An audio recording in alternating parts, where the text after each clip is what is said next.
Mendoj se Edi Rama prej kohësh tashmë është në një përpjekje të vazhdueshme për të vënë në dyshim legitimitetin e prokurorisë posaçme dhe të sistemit të ri drejtësisë të ngritur në përgjithësi. Pra, ajo retorika e dikurshme për vijën e kuqe që Edi Rama ka vizatuar dhe përtej së cilës nuk do të shkel kur, qartazi tashmë është shkelur. Por jo vetëm kaq, por dhe një retorikë e vazhdueshme, nëse mbani mend që me arrestimin e Erion Veliajt, sa i përket konfiskimit të telefonave, sa i përket pagave të gjyqtarëve dhe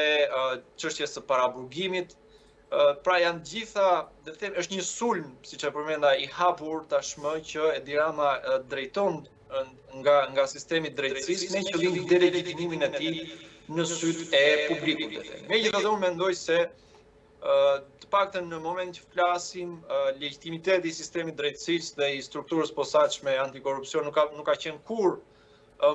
më i lartë se sa kaq në vendin tonë dhe prandaj po e cilësoj edhe një herë këtë si një moment kyç të kësaj përplasjeje institucionale